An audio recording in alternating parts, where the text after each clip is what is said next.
శ్రీ గణేశాయ నమః. శ్రీ సరస్వతియే నమః. శ్రీ గురుభ్యో నమః. శ్రీ దత్తపురాణం ద్వితీయ భాగం. సూత మహర్షి ఇలా చెప్తూ ఉన్నాడు.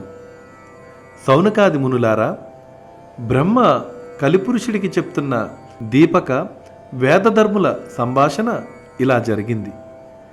అంతా కూలంకషంగా చెప్తాను, ఆలకించండి. వేదధర్ముడు చెప్పిన యదు అవధూత సంభాషణని విన్న దీపకుడు శ్రద్ధగా విని పులకరించిపోయి ఆనందంతో, గురుత్తమా, నీ పాదపద్మములను సేవించుకునే భాగ్యం నాకు దొరికింది. నేను ధన్యుణ్ణి. నన్ను కన్న తల్లిదండ్రులు ధన్యులు.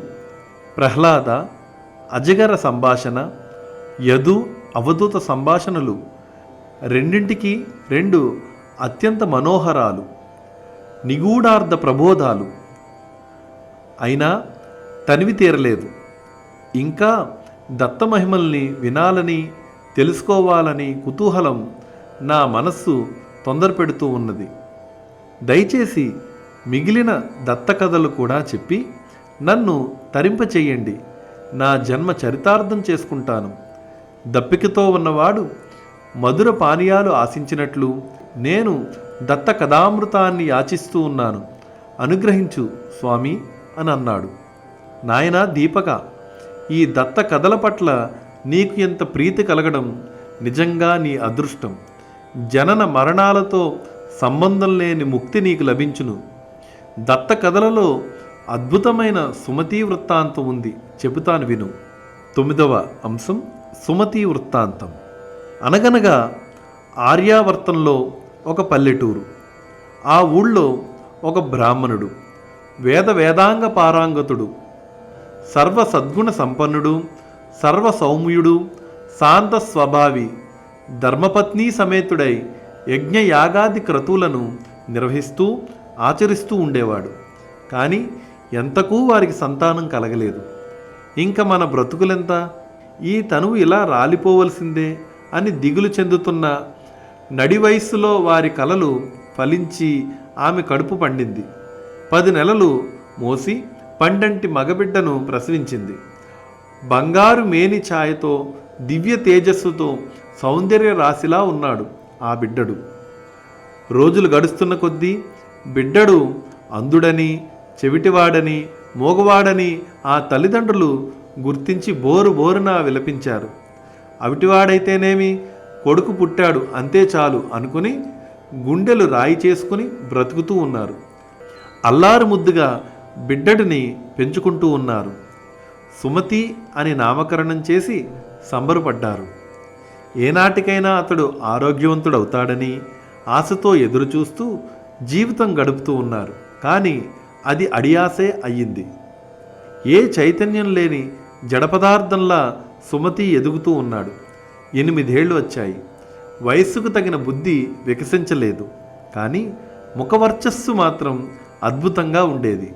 ఉపనయనం చేసి కనీసం గాయత్రీనైనా జపిస్తే ఫలితం కలుగుతుందని తండ్రి ఆశపడి ముహూర్తం ఏర్పాటు చేసి ఒడుగు జరిపించాడు. చెవిలో గాయత్రీ మంత్రం జపించాడు. విన్న అలికిడి ఆ బిడ్డ ముఖంలో కనిపించలేదు. తండ్రి గాంభీర్యం అంతా సడలిపోయింది. అయ్యో నాయనా, ఇంత జడుడుగా ఉన్నావేమిరా అంటూ బిడ్డని గుండెలకు హత్తుకొని బోరున విలపించాడు. బిడ్డలు లేనంతకాలం అదొక్కటే దిగులు. ఇప్పుడు నిన్ను పెంచి పెద్ద చేయడం అనుక్షణము మాకు అగ్ని పరీక్ష అంటూ దుఃఖించాడు.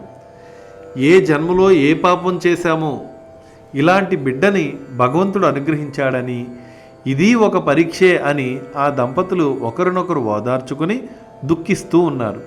ఓ రోజు సాయంకాలం సంధ్యని ఉపాసింపజేసి 9 ఏళ్ల సుమతిని ఒళ్ళో కూర్చోబెట్టుకుని, తనయా, ఉపనయనం చేశాను. వేదాధ్యయనానికి నీకు వయస్సు వచ్చింది. గురుకులంలో వేస్తాను. గురుసేవ చేస్తూ చదువుకో. బాగా వివేకం సంపాదించు. వయస్సు వచ్చాక, వేదాధ్యయనం అయ్యాక అనువైన సంబంధం చూసి నీకు వివాహం జరిపిస్తాను.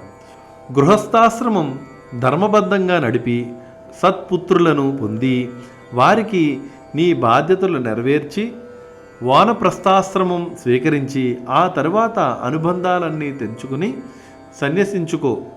ఆ దీక్షతో నీకు ముక్తి లభిస్తుంది. సుమతి అంతా శ్రద్ధగా వింటున్నాడు. అతనికి అన్నీ తెలుస్తున్నాయి అనే భ్రమతో పాపం ఆ పిచ్చి తండ్రి ఇంతటి బోధ చేస్తూ ఉన్నాడు. సుమతి మాత్రం ఉలకలేదు, పలకలేదు. అసలు అతనికి వినిపించిందో లేదో కూడా తెలియలేదు.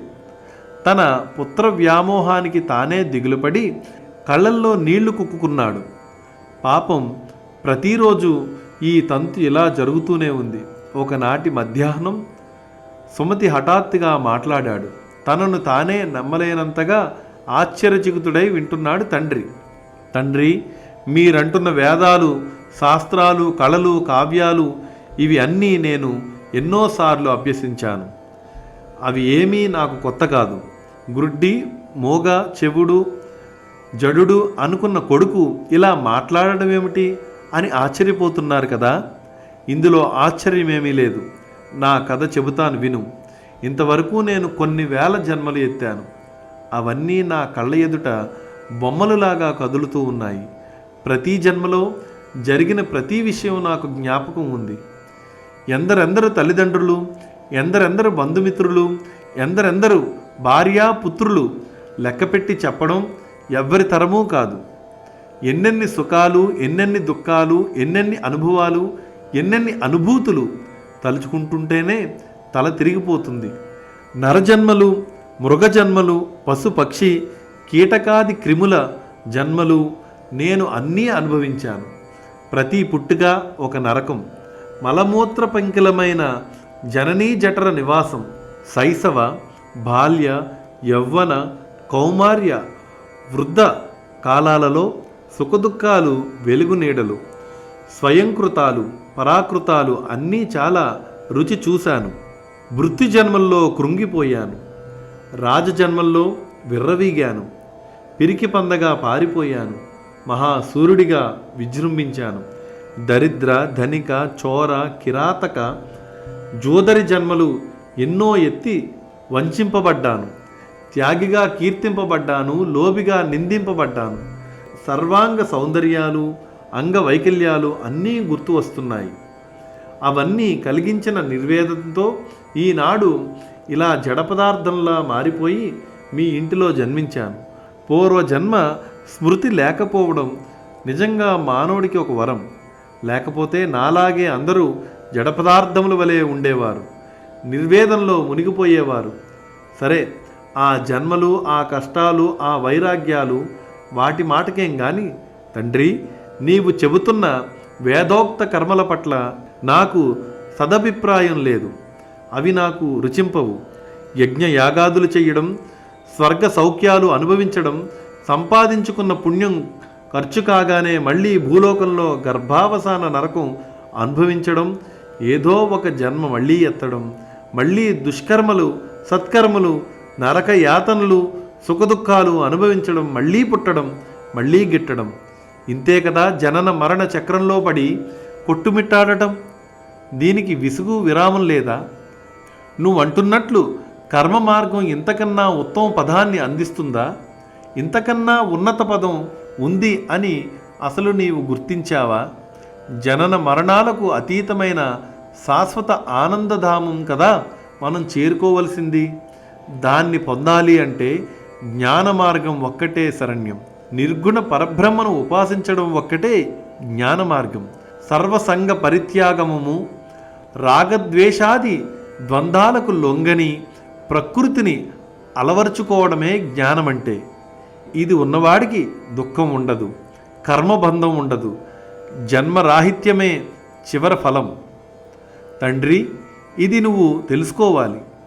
ఆశ్చర్యచకితుడై కళ్ళు అప్పగించి తండ్రి రవ్వంత తేరుకున్నాడు. ఇంతటి జ్ఞాని తన ఇంట పుట్టినందుకు ఆనందం కలుగుతున్నా చిన్నవాడి వైరాగ్య మాటలు అతన్ని కలవరపరిచాయి.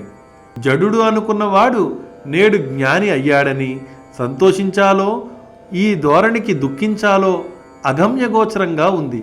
నాయనా సుమతి, ఏమిటి నీ మాటలు? ఒక్క నిమిషంలో నీకు ఇంతటి జ్ఞానం ఎలా వచ్చింది? పూర్వ జన్మల స్మృతి ఎలా కలిగింది? ఏదైనా శాపకారణంగా నీవు మా ఇంట జన్మించావా? నన్ను మీ అమ్మను మళ్ళీ దుఃఖసాగరంలో ముంచి వెళ్ళిపోతావా? అసలు నీ జన్మ రహస్యం ఏమిటి చెప్పు అని ఆందోళనతో అడిగాడు. వేదాంగాలు అభ్యసించిన తండ్రి పుత్ర వ్యామోహంతో అలా రోదిస్తూ ఉంటే సుమతికి నవ్వు వచ్చింది. ఇలా అన్నాడు, తండ్రి, నీకు పుత్రుడిగా జన్మించడానికి ముందు చాలా శాస్త్రాలు అభ్యసించాను. ఆ ఇంటికి వచ్చిపోయే సాధు సజ్జనులతో సాంగత్యం కలిగింది. వేదాంగ చర్చలు అనేకం చేశాను. ముక్తి మార్గాలు తెలుసుకున్నాను. జ్ఞానం ఉదయించింది. అంతరంగం నిండా వెలుగు నింపుకుంది. ఏకాంతవాసంలో చాలా కాలం గడిపాను. నా నియమనిష్టలు పరిపక్వ దశకు వచ్చే సమయంలో, బ్రహ్మ సాక్షాత్కారం లభించే సమయంలో ప్రమాదవశాత్తు మరణించాను. యోగశక్తి కారణంగా అప్పటి నుండి నాకు పూర్వజన్మ జ్ఞానం కలిగింది. నేను చేసిన జ్ఞాన దానాల ఫలితంగా 10,000 పూర్వజన్మల్లోని అన్ని విషయాలు నా ముందు నిలిచాయి. నిర్వేదంతో సంగాతీత ద్వంద్వాతీత స్థితి కలిగింది. దానినే ఈ జన్మలోనూ కొనసాగించాలనుకున్నాను. ఇప్పుడు ఆ జ్ఞాన మార్గాన్ని విడిచి నువ్వు చెప్తున్న కర్మ మార్గం అవలంబించలేను. ఏ మార్గంలో ఎవరు ప్రయాణం చేసినా అందరూ చేరుకునేది గమ్యమే. అదే అందరి లక్ష్యము. నా మార్గంలో నేను గమ్యం చేరుకుంటాను. అందువలననే ఈ జడస్థితి. కాలం వృధా చేసుకోకూడదు కదా. ఈ శరీరానికి ఏ క్షణం ఏం జరుగుతుందో ఎవరికెరుక? కనుక ముక్తి లభించేంత వరకు అనుక్షణము ఆత్మానుభవపరుణ్ణై తదేక దీక్షలో గడపడం నా యొక్క దృఢ సంకల్పం. నీ ఇంట పుట్టాను కనుక పితృరుణం తీర్చుకోవడం నా ధర్మం. జ్ఞానదానం చేసి రుణ విముక్తి పొందుతాను. తండ్రి, నీకేమైనా సందేహాలుంటే అడుగు అన్నాడు. కిందటి క్షణం వరకు జడుడుగా ఉండి ఇప్పుడు ఇంతటి జ్ఞానిగా ప్రసంగిస్తున్న కొడుకు ఆ తండ్రి కంటికి మహాయోగీశ్వరుడిలా కనిపిస్తూ ఉన్నాడు. హిమాలయ శిఖరంలా గోచరించాడు. సుమతికి తాను పెట్టిన పేరు సార్థకమైందని సంబరపడ్డాడు. కుమారా, నాయనా, ఇంతకీ ఇప్పుడు నా కర్తవ్యం ఏమిటి చెప్పు. నేను ఈ జన్మ పరంపరలో ఇలా మునిగి తేలవలసిందేనా? దీనికి విముక్తి ఏమిటి? దయచేసి తెలియచెప్పు. కన్న కొడుకుతో మాట్లాడుతున్నానన్న చనువు, మహాజ్ఞానితో మాట్లాడుతున్నానన్న బెరుకు తండ్రి స్వరంలో కనిపించాయి. సుమతి ముసిముసి నవ్వులు నవ్వుకుంటూ తండ్రితో ఇలా అన్నాడు, తండ్రి, నా మాటల మీద నీకు నిజంగా గురి కుదిరింది కదా? అయితే చెబుతాను విను. ఈ సంసారము నిస్సారమని ముందుగా నువ్వు గ్రహించు. ఆ తరువాత ఆలస్యం చేయకుండా గృహస్థాశ్రమం వదిలి వానప్రస్థం స్వీకరించి అమ్మతో సహా అడవులకు వెళ్ళి భగవద్ధ్యానం చేసుకుంటూ నిస్సంగత్వం అలవరుచుకో. ఆ పైన సన్యాసం స్వీకరించు. క్షేత్రజ్ఞ విలువలను గుర్తించు. ద్వంద్వ ప్రవృత్తిని జయించు. ఏకాంతవాసంతో యోగాభ్యాసంతో అంతరేంద్రియాలను నిగ్రహించు. భిక్షాటనతో దేహాన్ని నిలుపుకుంటూ నిరంతరం జాగరూకుడవై యోగ మార్గాన పయనిస్తే ఆత్మ బ్రహ్మైక్యానుసంధానం చెందుతుంది. భవరోగాలన్నింటికీ ఇదే దివ్య ఔషధం. జనన మరణాల చక్రము నుండి బయటపడే సాధనం ఇదే, మరొకటి లేదు. యోగ మార్గాన ప్రయాణం చేయడమే శరణ్యం. ఈ క్షణములోనే నీవు దృఢంగా సంకల్పించుకో. నాయనా, కళ్ళు తెరిపించావు. ఈ సంసారం నుండి బయటపడాలి అని అనుకోవడమే తప్ప బయటపడే మార్గం తెలియక ధైర్యం చాలక కొట్టుకుంటూ ఉన్నాను. దారి చూపించావు, ధైర్యం కలిగించావు. జన్మ పరంపరల సుడిగుండం నుండి తప్పించే యోగ విద్య నాకు ఉపదేశించు. భవదాగ్నిలో మాడిపోతున్న నా అంతరంగానికి బ్రహ్మజ్ఞానమనే జడివానతో ఉపశమనం కలిగించు. అవిద్య అనే కృష్ణసర్పం కాటువేసి మూర్చపోయిన నన్ను నీ మంత్రోపదేశంతో బయటపడేయి. ఇల్లు, వాకిలి, ఇల్లాలు, బిడ్డలు, ధనధాన్యాలు ఇలా 1000 పాసాలు ముడివేసుకుని గిలగిలా కొట్టుకుంటున్నాను. యోగ విద్య అనే ఖడ్గంతో నా బంధనాలు ఛేదించి స్వేచ్ఛ ప్రసాదించు. తండ్రి, యోగాభ్యాసానికి కావలసిన పరిణితి నీకు లభించింది. తప్పకుండా ఉపదేశిస్తాను. వెనుక దత్తయోగీంద్రుడు అలర్కుడికి చెప్పిన యోగ విద్య నీకు చెప్తాను, శ్రద్ధగా విను. నాయనా కుమార, నువ్వు బోధించే యోగ విద్యలో ఈ అంశాలు వస్తాయో రావో, మళ్ళీ చివరిలో ఈ సందేహాలు గుర్తుంటాయో ఉండవో, అందుకని ముందే అడుగుతూ ఉన్నాను. దత్తయోగీంద్రుడు ఎవరు? అలర్కుడు అంటున్నావు, ఆయన ఎవరు? వీళ్ల జన్మ వృత్తాంతాలు ముందుగా చెప్పి ఆ పైన యోగ విద్య చెబుదువు గాని. తండ్రి, అడగవలసిందే అడిగావు. వీరిద్దరి గురించి చెప్పకుండా యోగ విద్య ఎలా చెప్పగలను? ముందుగా దత్త యోగీంద్రుని యొక్క ఆవిర్భావానికి హేతువైన పావన గాథ చెబుతాను, విను. శ్రీ దత్త పురాణం 9వ అంశం సంపూర్ణం. జై గురుదేవ దత్త.